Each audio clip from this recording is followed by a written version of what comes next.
Hey, what's going on, you guys? It's Pastor Fury here, and I just wanted to give you a couple of minutes of quick encouragement. I don't do this enough, but I thought I'd take a moment to reach out to those people who are in some way, shape, or form connected to the heart of the Unshackled Network. So that's you.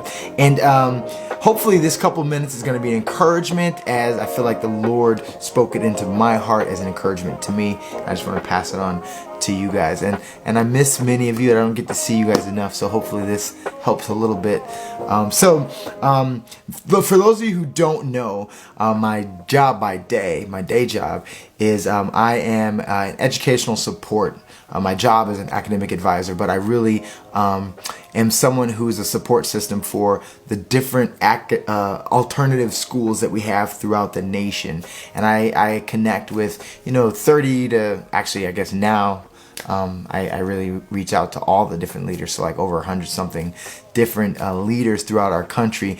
But I have direct relationship with about 30 in places like Georgia and Pennsylvania. And there was one conversation that I had with a colleague that was profound, where I felt like the Lord spoke into me on that. So here's the thought. So I'm talking with this leader who, in the midst of this pandemic, and it's had so many challenges, as everyone's aware, one of those in the educational realm has been just the lack of engagement from the students, and kids are just so disconnected, especially if they're doing this in a remote setting. So this teacher was talking about the difficulties of trying to reach one of his students who's in this kind of quarantined version of education, and she's in her final leg of her journey, so like a few months away, but she's really struggling and doesn't look like she's really going to be able to successfully complete school this year.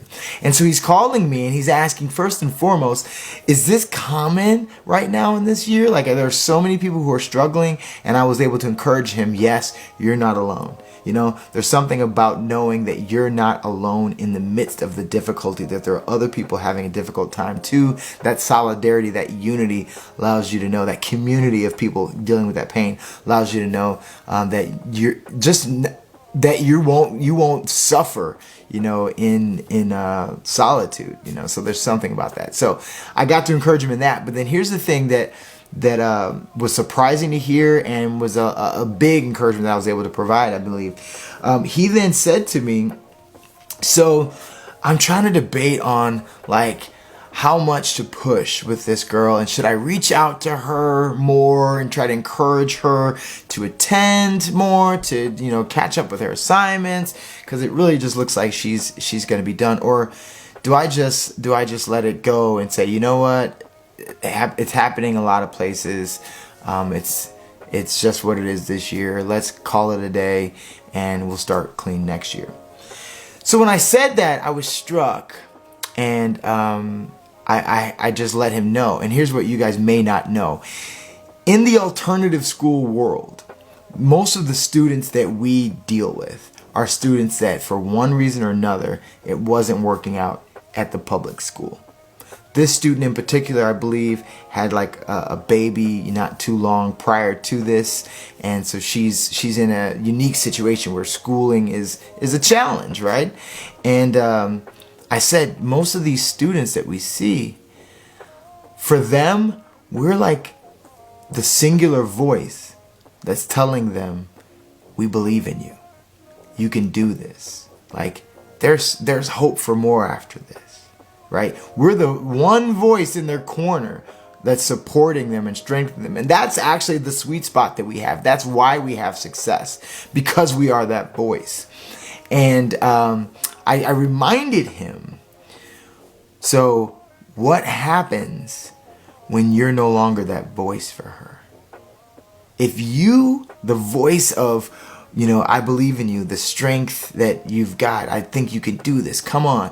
When you no longer are speaking that, what hope does she have? Who's the voice that's going to let her know, yeah, I believe in you, you can do it? And not only did it resonate with him, but it was resonating with me from a spiritual sense, you guys. The church, us, we're that voice.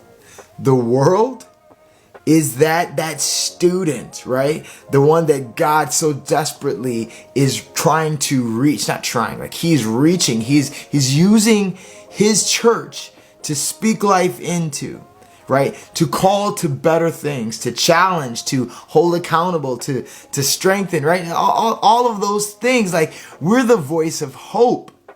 We're the voice that says there's better. I know the way. Can I show you the way? And what happens when that voice is silent? What happens when that voice no longer points to hope? No longer points to there's a better way? No longer lifts up the name of Jesus? When the church goes silent, the world is lost. Now, God, in his divine wisdom, said that the church was his plan. We are his plan. So we need to determine that we are going to continue to be the voice of hope, the voice that points people to the joy of their Lord, right, as their strength. The voice that continues to say there's freedom in Jesus. There's a better way. Let me tell you about truth. His name's Jesus, right? We are hope dealers.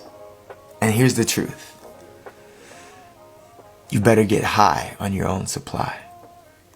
Do not neglect your call to go pursue hope for yourself. When you lose hope, you've got nothing left to give. Like that teacher, he was losing hope. So that's the beauty of the church. That's the beauty of us coming together in whatever way that looks like to you. So that way you will brush shoulders, brush arms with one another, and encourage and pour hope into each other so that you can continue to go and be that hope dealer to a lost and dying world. Will you do it? I know you can. I know you will. Let's do it together, y'all. Love y'all a ton. Go be blessed and be a blessing. Peace.